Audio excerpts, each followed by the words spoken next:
அஸ்ஸலாமு அலைக்கும் வரஹ்மத்துல்லாஹி வபரகாத்துஹு. அன்புக்குரிய இஸ்லாமிய சகோதரர்களே, அண்மையில் பேர்வலை மககுடை பிரதேசத்தில் இடம்பெற்ற சம்பவம் யாவரும் அறிந்த விடயமாகும். இவற்றிற்கு மூல காரணமாக அமைந்தது பள்ளி என்ற பெயரில் ஒரு கட்டிடத்தை கட்டி அதனூடாக முஸ்லிம்களுக்கு மத்தியில் நச்சு கருத்துக்களை திணிப்பதையும் பிளவுகளை ஏற்படுத்துவதையும் நோக்கமாக கொண்டு தம்மை தௌஹீத்வாதிகள் என்று தம்பட்டம் அடித்துக் கொண்டு ஒரு கூட்டம் செயற்பட்டதே. இதன் விளைவாக பள்ளி என்ற பெயரில் கட்டப்பட்ட கட்டிடம் அடித்து நொறுக்கப்பட்டு தீக்கரையாக்கப்பட்டது யாவரும் அறிந்த விடயம். இது வரலாற்றை அறிந்த மக்களுக்கு ஒன்றும் புதிய விடயம் அல்ல. இது போன்ற ஒரு சம்பவம் பெருமானார் ஸல்லல்லாஹு அலைஹி வஸல்லம் அவர்கள் காலத்திலும் இடம்பெற்றது. பெருமானார் ஸல்லல்லாஹு அலைஹி வஸல்லம் அவர்களுடைய காலத்தில் மதீனா நகரத்து முனாஃபிகீன்கள் ஒரு பள்ளிவாசலை கட்டினார்கள். அதை அவர்கள் கட்டிய நோக்கம் முஸ்லிம்களுக்கு மத்தியில் பிளவை ஏற்படுத்துதல், இஸ்லாத்துக்கு எதிரான கருத்துக்களை சொல்லுதல், இது போன்ற பல விடயங்களாகும். பள்ளியினுடைய நிர்மாண வேலைகள் யாவும் முடிந்ததும் பெருமானார் ஸல்லல்லாஹு அலைஹி வஸல்லம் அவர்களிடம் வந்து அதில் சொல்லும்படி வேண்டிக் கொண்டார்கள். அந்நேரம் பெருமானார் ஸல்லல்லாஹு அலைஹி வஸல்லம் அவர்கள் தபூக் யுத்தத்துக்கு ஆயத்தமாகிக் கொண்டிருந்ததால் அவர்கள் அப்பள்ளிக்கு சமூகம் அளிக்கவில்லை. தபூக்கிலிருந்து திரும்பி வரும் சமயம் அப்பள்ளியை பற்றியும் அதனை கட்டியவர்கள் பற்றியும் அல்லாஹு தஆலா பெருமானார் ஸல்லல்லாஹு அலைஹி வஸல்லம் அவர்களுக்கு அறிவித்தான். அத்தோடு அதில் தொழ வேண்டாம் என கட்டளையிட்டதோடு மட்டுமல்லாமல் அதனை மஸ்ஜிதுல் இரார், முஃமின்களுக்கு இடையூறு ஏற்படுத்தும் பள்ளி எனவும் இனம் காட்டினான். இதனை அல் குர்ஆன் 9வது அத்தியாயம் 107, 108, 109 ஆகிய வசனங்களில் கண்டுகொள்ளலாம். பின்னர் பெருமானார் ஸல்லல்லாஹு அலைஹி வஸல்லம் அவர்கள் தங்களுடைய தோழர்கள் சிலரை அழைத்து அப்பள்ளிவாசலை இடித்து தரைமட்டமாக்கி தீயிட்டு கொளுத்துமாறு ஏவினார்கள். சஹாபாக்களும் அவர்கள் சொன்னபடியே அதனுள் இருந்தவர்களுடன் சேர்த்து தீயிட்டு கொளுத்தினார்கள். பின்னர் அவ்விடத்தை குப்பை தொட்டியாக்கும்படி நபி ஸல்லல்லாஹு அலைஹி வஸல்லம் அவர்கள் பணித்தார்கள். இன்று வரை அவ்விடம் குப்பை தொட்டியாகவே இருக்கின்றது. இவ்வரலாற்று உண்மை அல் குர்ஆன், தஃசீர்கள் உட்பட பெரும்பாலான வரலாற்று கிரந்தங்களிலும் பதியப்பட்டுள்ளது.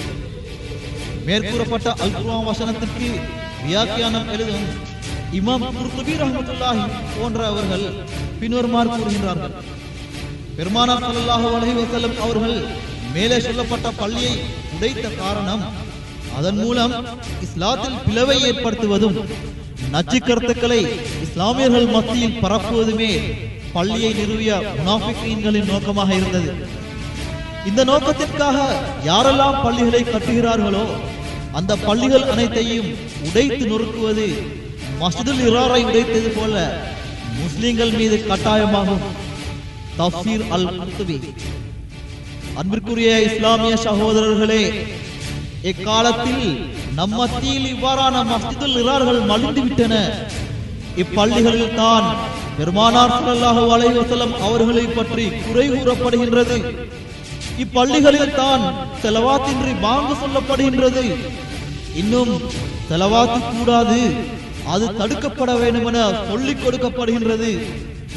இவைகளில் தான் 20 ரகாத் தராவீஹ் தொழுகையை வெறும் 8 ரகாத்தாக தொழுவிக்கப்படுகின்றது. இவைகளில் தான் வாழ்நாளில் ஒரு தடவை ஜகாத் கொடுத்தால் போதும் என மார்க்கத்தின் அடிப்படையையே மாற்றி போதிக்கப்படுகின்றது. இவைகளில் தான் உண்மையான முஃமின்களுக்கு முஷ்ரிக் என்ற முத்திரை குத்தப்படுகின்றது. நபிமார்களையும் சஹாபா பெருமக்களையும் இறைநேசர்களையும் ஒரு முஸ்லிமால் சகிக்க முடியாத அளவு நிந்திக்கப்படுகின்றது. பெருமானார் ஸல்லல்லாஹு அலைஹி வஸல்லம் அவர்களால் சுவனவாசிகள் என்று நற்செய்தி சொல்லப்பட்ட நாயக தோழர்களை நரகவாசிகள் என பகிரங்கமாக சொல்லப்படுகின்றது. பன்றியினுடைய இறைச்சி மட்டும்தான் ஹராம், ஏனையவற்றை புசிக்கலாம் என பத்வாவும் கொடுக்கப்படுகின்றது. இது போன்ற இன்னொரு குழப்பமான பிரச்சாரங்கள் அப்பள்ளிகளில் நடைபெறுகின்றன. முஸ்லிம்களிடையே பிரச்சனைகள் ஏற்பட இது போன்ற பள்ளிகள் தான் மையமாக இருக்கின்றன. எனவே இப்பள்ளிகளை மஸ்ஜிதுல் நிரார்களை உடைத்தெறிய வேண்டும். மேலும் நபி ஸல்லல்லாஹு அலைஹி வஸல்லம் அவர்கள் இக்கூட்டத்தை பற்றி பின்வருமாறு எம்புனார்கள்: யுக முடிவு நாள் நெருங்கும் போது ஒரு கூட்டம் வருவார்கள். அவர்கள் வயதில் சிறியவர்களாகவும் புத்தி குறைந்தவர்களாகவும் இருப்பார்கள். குர்ஆனையும் ஹதீஸையும் திரிவுபடுத்தி சொல்வார்கள். வாயளவில் மூமின்களாக இருப்பினும் அவர்களுடைய ஈமான் தொண்டைக்கு கீழே இறங்காது. அவர்கள் வில்லை விட்டும் அம்பு எப்படி செல்லுமோ அதே போன்று மார்க்கத்தை விட்டும் வெளியாகி விடுவார்கள். நீங்கள் அவர்களை எங்கு கண்டாலும் கொன்றுவிடுங்கள்.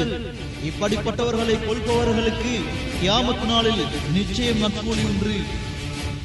இந்த ஹதீஸ் சஹீஹுல் புகாரி 4770 இலக்கத்தில் பதிவு செய்யப்பட்டுள்ளது. இன்னொரு ஹதீஸில் பெருமானார் ஸல்லல்லாஹு அலைஹி வஸல்லம் அவர்கள் கூறுகிறார்கள்: இந்த கூட்டத்தை நான் அடைந்து கொண்டால் அவர்களில் ஒருவரை கூட விட்டு வைக்காமல் அத்தனை பேரையும் அல்லாஹு தஆலா ஆது சமுதாயத்தை அழித்தது போன்று கொன்று குவிப்பேன் என்று அருளினார்கள். இந்த ஹதீஸை சஹீஹுல் புகாரி 3166 இலக்கத்தில் கண்டுகொள்ளலாம். அன்புக்குரிய இஸ்லாமிய சகோதரர்களே, இப்படிப்பட்ட தானும் வழிகட்டு மற்றவர்களையும் வழிகெடுக்கும் கூட்டத்தினர் இன்று எல்லா இடங்களிலும் வியாபித்து விட்டார்கள். இவர்கள் தான் பெருமானார் ஸல்லல்லாஹு அலைஹி வஸல்லம் அவர்கள் சுட்டிக்காட்டிய கவாரிஜ்கள். இன்று நம் மத்தியில் தௌஹீத்வாதிகள் என்ற பெயரில் இருந்தாலும் அடிப்படை கவாரிஜ்கள் இவர்கள். பெருமானார் ஸல்லல்லாஹு அலைஹி வஸல்லம் அவர்கள் இவர்களை குறித்து நரகத்து நாய்கள் என்று சொன்னார்கள். உமர் ரலியல்லாஹு அன்ஹு அவர்கள் இக்காலத்தில் இருந்தால் இவர்களுடைய தலையை சீவி இருப்பார்கள். இவர்களுடைய நல்ல நேரம் அவர்கள் இப்பொழுது இல்லை. இப்னு உமர் ரலியல்லாஹு அன்ஹு அவர்கள் சொல்கிறார்கள்: இவர்கள் தான் படைப்புகள் கீழ்சாதிகள். காபிர்களுக்கு இறங்கிய ஆயத்துகளை மூமின்கள் மீது சுமத்துவார்கள். சஹீஹுல் புகாரி. இதுதான் இன்று நடக்கின்றது. காபிர்கள் விஷயத்தில் இறங்கிய குர்ஆன் வசனங்களை மூமின்கள் மீது சுமத்தி மூமின்களுக்கு முஷ்ரிக் என்று முத்திரை குத்திக் கொண்டிருக்கின்றார்கள். இவர்கள் அப்துல்லாஹ் இப்னு உபை, துல்ஹுவைஸரா போன்றோர்களின் முனாஃபிக்குகளின் சந்ததிகள். இக்கூட்டத்தினர் நரகத்தின் கீழ்த்தட்டில் இருப்பார்கள் என்று அல் குர்ஆன் கூறுகின்றது. அல் குர்ஆன் அத்தியாயம் 4 வசனம் 145. காபிர்களை விடவும் கெட்டவர்கள், பசுத்தோல் போர்த்திய புலிகள். இப்படிப்பட்டவர்களுடன் நபியே நீர் போர் செய்வீராக. இவர்களுடன் கடுமையான முறையில் நடந்து கொள்வீர்களாக. இவர்கள் தங்கும் இடம் நரகம்தான், அதுதான் செல்லும் இடங்களில் மிக கெட்டது என்று அல்லாஹு தஆலா குர்ஆனில் சொல்கின்றான். அல் குர்ஆன் அத்தியாயம் 9 ஆயத்து 73.